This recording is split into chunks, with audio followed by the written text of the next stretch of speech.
Hello बच्चों, let us read this question. This question says which one is not a redox titration.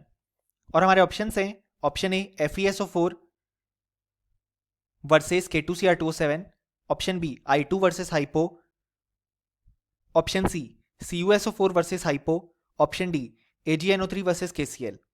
सो इस question में हमसे पूछा गया है कि इनमें से कौन सा टाइट्रेशन जो है वो रिडॉक्स टाइट्रेशन नहीं है. सो इस क्वेश्चन को सॉल्व करने के लिए हमारे पास जो की कॉन्सेप्ट रिक्वायर्ड है वो है कॉन्सेप्ट ऑफ रिडॉक्स टाइट्रेशन.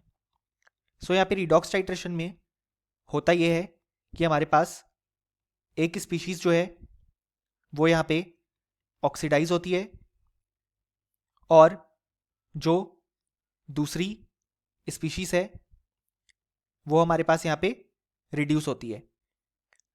और इसी कारण से हम ऐसे टाइट्रेशन को रिडॉक्स टाइट्रेशन बोलते हैं, क्योंकि यहाँ पे हमें ऑक्सीडेशन और रिडक्शन दोनों देखने को मिलता है.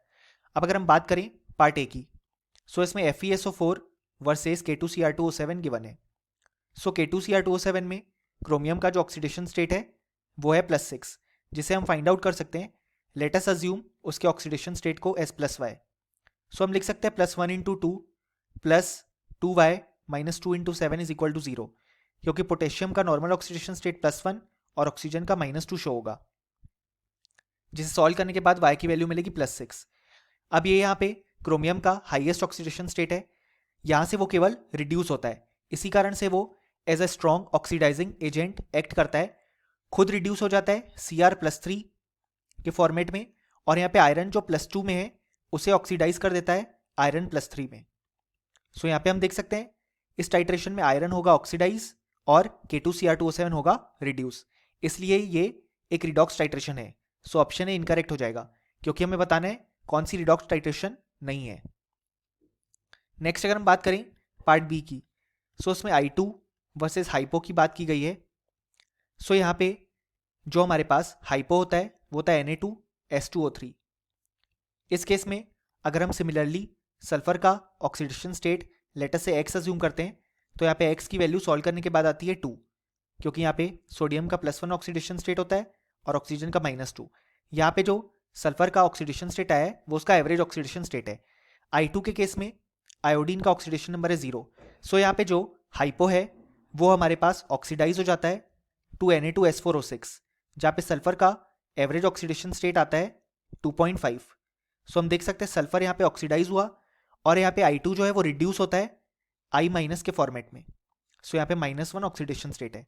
सो यहाँ पे आयोडीन रिड्यूस हुआ और हाइपो ऑक्सीडाइज हुआ. सो ये भी एक रिडॉक्स टाइट्रेशन है, इसलिए ऑप्शन बी जो है वो भी हमारे पास यहाँ पे इनकरेक्ट हो जाएगा. और अब अगर हम ऑप्शन सी देखें, तो ऑप्शन सी कहता है CuSO4 वर्सेस हाइपो. सो यहाँ पे जो हमारे पास CuSO4 है उसमें कॉपर का ऑक्सीडेशन स्टेट है +2, और यहाँ पे हाइपो हमने देखा Na2S2O3 होता है. सो जब भी हाइपो रिएक्शन में आता है तो वो यहाँ पे ऑक्सीडाइज होता है टू फॉर्म Na2S4O6, जिसमें पहले सल्फर का ऑक्सीडेशन स्टेट था +2, अब है +2.5. सो यहाँ पे होता क्या है, CuSO4 जो +2 में है वो Cu+1 ऑक्सीडेशन स्टेट में चला जाता है, यानी कि यहाँ पे इस टाइट्रेशन में कॉपर जो है वो रिड्यूस होता है और हाइपो ऑक्सीडाइज होता है. इसी कारण से ये भी एक रिडॉक्स टाइट्रेशन है, क्योंकि यहाँ पे ऑक्सीडेशन और रिडक्शन दोनों हुए हैं. सो ऑप्शन सी भी हमारे पास इनकरेक्ट हो जाएगा. अब अगर हम बात करें लास्ट पार्ट की, तो वो है AgNO3 वर्सेस KCl. सो यहाँ पे ये एक नॉर्मल डिस्प्लेसमेंट रिएक्शन होती है, जिसको हम यहाँ पे लिख भी सकते हैं AgNO3 + KCl forms AgCl + KNO3.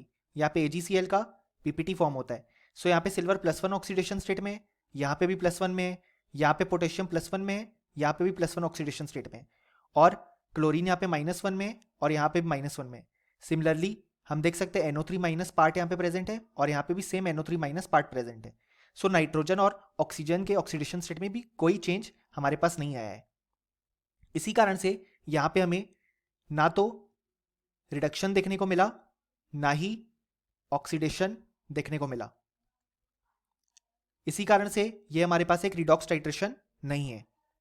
सो हमारे पास जो करेक्ट आंसर होगा वो होगा ऑप्शन डी. और फाइनली हमें लिख सकते हैं कि इस क्वेश्चन के लिए हमारे पास जो यहाँ पे करेक्ट आंसर आया वो आया option D. Hope you understood it well. Best of luck.